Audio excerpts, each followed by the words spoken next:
Hello everyone, achieve your goals में आपका स्वागत है। आज इस वीडियो में आप समास को पहचानने की एक सिंपल ट्रिक जानेंगे जिससे कि आप आसानी से किसी भी शब्द में समास को पहचान सकें। तो शुरू करते हैं आज का वीडियो। समास पहचानने की ट्रिक जानने से पहले हम समास क्या है इसको शॉर्ट में समझेंगे। संक्षिप्तीकरण को समास कहते हैं। समास का शाब्दिक अर्थ होता है छोटा रूप, अर्थात जब दो या दो से अधिक शब्द से मिलकर जो नया और छोटा शब्द बनता है उस शब्द को समास कहते हैं। जब दो शब्द मिलकर एक छोटे शब्द को बनाते हैं तो हम क्या कहते हैं, उसे समास कहते हैं। समास के भेद, समास के 6 भेद होते हैं। पहला है अव्ययी भाव समास, दूसरा है तत्पुरुष समास, तीसरा है कर्मधारय समास, चौथा है द्विगु समास, पांचवा है द्वंद्व समास और छठा है बहुव्रीहि समास। पहला है अव्ययी भाव समास। जिस समास में पहला पद प्रधान हो और सामासिक पद अव्यय हो वहाँ अव्ययी भाव समास होता है।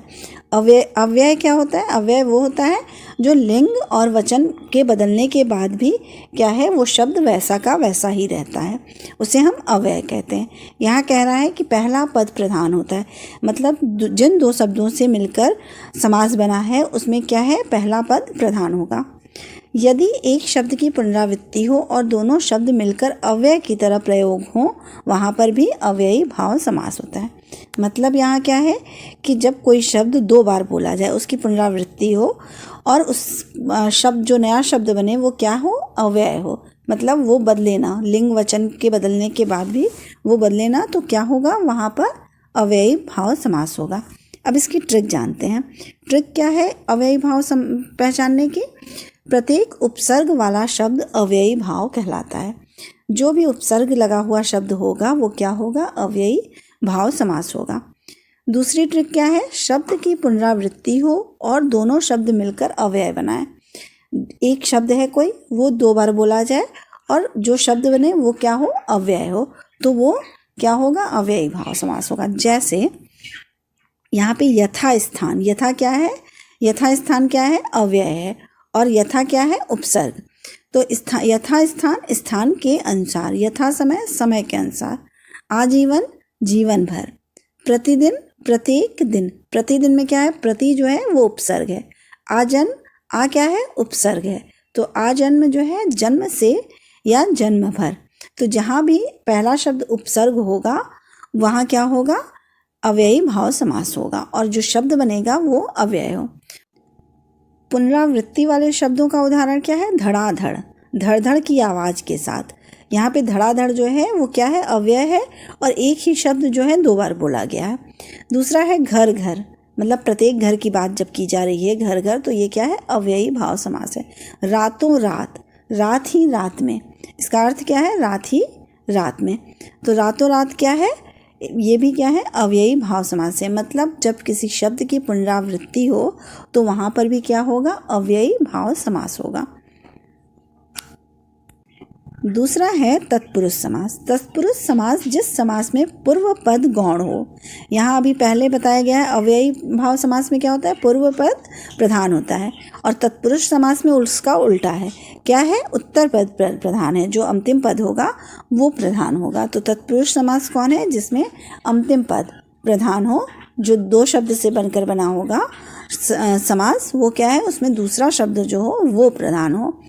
इस समास में प्रायः दोनों पद संज्ञा, जो 2 शब्द से बनकर समास बनता है उसमें क्या होता है, दोनों पद या तो संज्ञा होते हैं या पहला पद संज्ञा होगा और दूसरा पद विशेषण होता है। जैसे नीति निपुण, नीति में निपुण, देशभक्ति, देशभक्ति में क्या है, देश के लिए भक्ति, रसोई घर, ये क्या है, रसोई के लिए घर। तो यहाँ पे क्या है, तत्पुरुष समास है। जहाँ पर दोनों शब्द संज्ञा हो या दोनों पहला शब्द संज्ञा हो और दूसरा विशेषण हो तो वहाँ पर क्या होगा, तत्पुरुष समास होगा। तत्पुरुष समास के भेद, कितने भेद होते हैं तत्पुरुष समास के? 6 भेद होते हैं। कर्म तत्पुरुष, करण तत्पुरुष, संप्रदान तत्पुरुष, अपादान तत्पुरुष, संबंध तत्पुरुष और अधिकरण तत्पुरुष। कर्म तत्पुरुष, इसमें 2 पदों के बीच कर्म कारक छिपा होता है। कर्म कारक जो होता है, आप लोगों ने कारक में पढ़ा होगा, कर्म कारक का चिन्ह क्या होता है? को। तो कर्म तत्पुरुष क्या है? जिसमें को शब्द का लोप हो। यहाँ पे ट्रिक यही है कि जहाँ कर्म कारक चिन्ह को का लोप हो वहाँ पे क्या है कौन सा तत्पुरुष समास है? कर्म तत्पुरुष समास। जैसे मतदाता, मत को देने वाला, यहाँ पे क्या है? मतदाता में को का लोप हुआ है। रथ चालक, रथ को चलाने वाला। तीसरा है एग्जाम्पल, माखन चोर, माखन को चुराने वाला।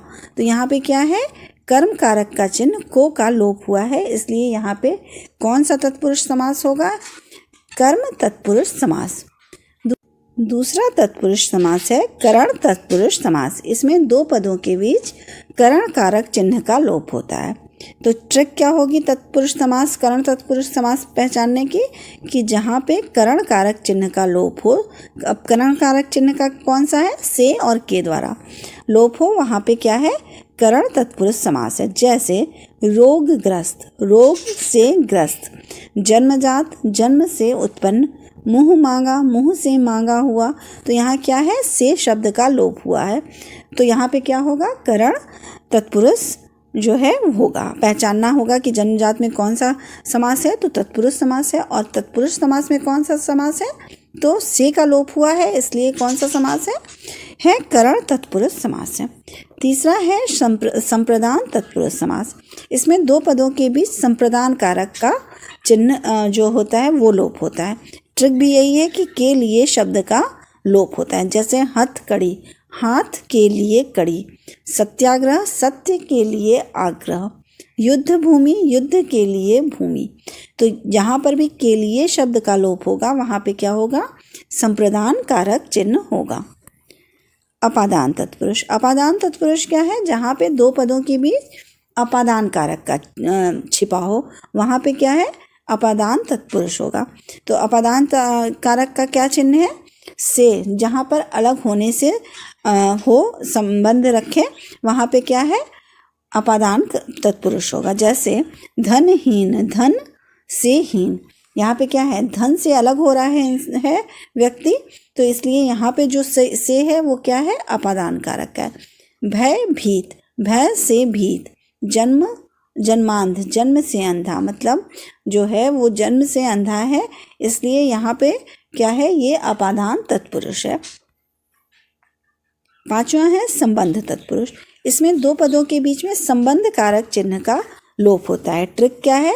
संबंध कारक चिन्ह का जो जहाँ पर लोप होगा, का, की, के का लोप होगा, वहाँ पे क्या होगा? संबंध का तत्पुरुष होगा। तो इसका एग्जाम्पल क्या है? जैसे प्रेम सागर, प्रेम का सागर। दिनचर्या, दिन की चर्या। भारत रत्न, भारत का रत्न। तो जहाँ पर का, की, के का लोप होगा वहाँ पे क्या होगा? संबंध तत्पुरुष समास होगा। अधिकरण तत्पुरुष, अधिकरण तत्पुरुष कहाँ होगा? जहाँ पर अधिकरण कारक चिन्ह का लोप होगा। तो ट्रिक क्या है? जहाँ पर अधिकरण कारक चिन्ह में पर का लोप हो वहाँ पे क्या है? अधिकरण तत्पुरुष है। जैसे नीति निपुण, नीति में निपुण। आत्मविश्वास, आत्मा पर विश्वास। घुड़सवार, घोड़े पर सवार। तो यहाँ पे क्या है? नीति निपुण, आत्मविश्वास और घुड़सवार में क्या है? में, पर, ये सब का लोप है, तो यहाँ पे क्या है? अधिकरण कारक चिन्ह का लोप है, इसलिए अधिकरण करण तत्पुरुष समास है। तीसरा समास है कर्मधारय समास। इस समास का उत्तर पद प्रधान होता है। जो दो शब्द होते हैं उसमें क्या होता है? उत्तर पद प्रधान होता है, दूसरा शब्द प्रधान होता है। समास विशेषण, विशेष्य और उपमेय उपमान से मिलकर बनते हैं, उसे कर्मधारय समास कहते हैं। जो समास पद है उसमें क्या होगा? एक, जो दो शब्द होंगे उसमें एक शब्द जो है वो विशेष्य होगा और एक विशेषण होगा, और या तो एक उपमेय होगा, एक उपमान होगा। तो विशेषण विशेष्य में क्या है? जो जिस चीज़ की विशेषता बताई जाती है वो विशेष्य है, और जो शब्द उसके बारे में बोला जाता है वो क्या है? विशेषण है। तो यहाँ पर कर्मधारय समास की ट्रिक क्या है? विशेषण बताने वाले समास को कर्मधारय समास कहते हैं। जैसे पहला चंद्रमुखी, चंद्र के समान मुख वाली। तो मुख कैसा है? चंद्र के समान है, तो मुख जो है वो विशेष्य है और विशेषण क्या है? चंद्र। नील कमल, नीला है जो कमल, कमल है और विशेष्य है, और विशेषण क्या है? नीला। नीलकंठ, कंठ कैसा है? नीला है। लाल मणि, लाल है जो मणि, मणि की क्या विशेषता है? मणि विशेष्य है और विशेषता क्या है उसकी? विशेषण क्या है? लाल। महापुरुष, महान है जो पुरुष, तो पुरुष की क्या विशेषता है? कि वो महान है, तो पुरुष विशेष्य है और महान विशेषण है। यहाँ पे क्या है?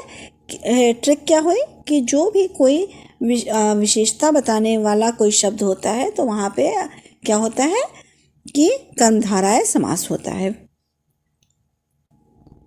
चौथा समास है द्विगु समास। जिस समास में पूर्व पद संख्यावाचक विशेषण हो, जिसके समस्त पद से समूह का बोध हो, उसे द्विगु समास कहते हैं। तो क्या है द्विगु समास? क्या है? जहाँ पे पूर्व पद, पहला पद जो है वो क्या है? संख्यावाचक हो, विशेषण, और दूसरी बात क्या कही जा रही है? जो समस्त पद है वो क्या है? किसी समूह का बोध कराए, तो वहाँ पे क्या है? द्विगु समास है। अब इसकी ट्रिक क्या है? द्विगु समास में संख्या की प्रधानता होती है, पहला शब्द जो होता है उसमें संख्या होती है और समस्त पद से समूह का बोध होता है। जैसे यहाँ है एग्जाम्पल, 9 रत्न, 9 रत्नों का समूह। पंचवटी, 5 वटों वृक्षों का समूह। त्रिफला, 3 फलों का समाहार। चौराहा, 4 राहों का समाहार। त्रिभुवन, 3 भुवनों का समूह। तो यहाँ पे क्या है? पहला जो शब्द है वो क्या है? वो संख्यावाचक है। तो जहाँ पे भी पहला शब्द संख्यावाचक होगा वहाँ पे क्या होगा? द्विगु समास होगा। पांचवा समास है द्वंद्व समास। जिस समास में पूर्व पद और उत्तर पद दोनों ही प्रधान हो उसे क्या कहते हैं? द्वंद्व समास कहते हैं। इसकी क्या ट्रिक है? ट्रिक है कि द्वंद्व समास में अधिकतर योजक चिन्ह होता है, बीच में योजक चिन्ह होता है, तो क्या होता है? वहाँ पे द्वंद्व समास होता है। दूसरी ट्रिक क्या है? द्वंद्व समास में और, या इत्यादि विभक्ति का लोप होता है। यहाँ पे क्या होता है? और, या शब्द जो होते हैं उसका लोप होता है। एक और इसका द्वंद्व समास पहचानने का वो है कि अक्सर विलोम शब्द होते हैं। जो शब्द होते हैं वो क्या होते हैं? विलोम शब्द होते हैं, आपस में एक दूसरे का विलोम होते हैं। जैसे अमीर गरीब, अमीर का क्या विलोम होता है? गरीब। इसको क्या कहेंगे? अमीर और गरीब।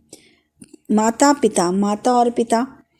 राम कृष्ण, राम और कृष्ण। भाई बहन, भाई और बहन।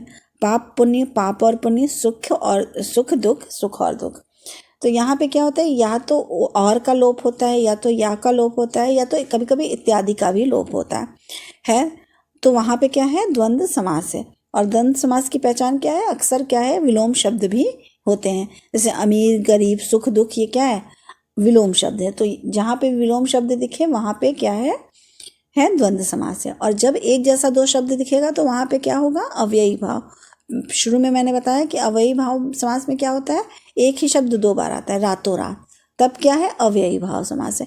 जब 2 शब्द हों और आपस में विलोम हो तो क्या होगा? वहाँ पे द्वंद्व समास ही होगा। छठवां है बहुब्रीहि समास। बहुब्रीहि समास क्या होता है? जिस समास में दोनों पदों के माध्यम से एक विशेष अर्थ का बोध होता है वहाँ बहुब्रीहि समास होता है। जो 2 शब्द होते हैं उनसे मिलकर किसी एक अलग शब्द का बोध होता है तो वहाँ पे क्या है? बहुब्रीहि समास है।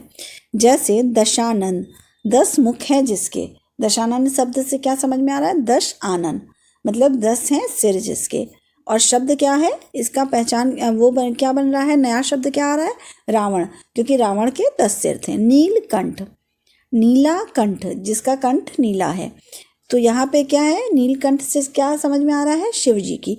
देखिए नीलकंठ अगर शब्द पूछे कि ये कौन सा समास है, तो अगर वहाँ पर दिया है बहुब्रीहि समास ऑप्शन में तो वो बहुब्रीहि समास होगा। अगर दिया है कर्मधारय समास, बहुब्रीहि समास नहीं दिया है तो वहाँ पर कर्मधारय समास होगा, क्योंकि कंठ की विशेषता क्या है? नीला है। तो क्या है यहाँ पर? जो है कर्मधारय समास भी है और क्या है? बहुब्रीहि समास भी है, क्योंकि नीलकंठ से क्या समझ में आ रहा है? शिव जी के बारे में ज्ञान हो रहा है कि वो शिव जी के बारे में बात की जा रही है। लंबोदर, लंबा है उधर जिसका। तो यहाँ पे क्या है? गणेश जी की बात की जा रही है, किसी तीसरे शब्द की बात की जा रही है, तो क्या है? बहुब्रीहि समास है। गिरिधर, गिरि को धारण करने वाले अर्थात श्री कृष्ण। तो ये क्या है? गिरिधर भी क्या है? एक नए शब्द को बता रहा है, तो नए लोगों के बारे में बता रहा है, तो क्या है? ये बहुब्रीहि समास है।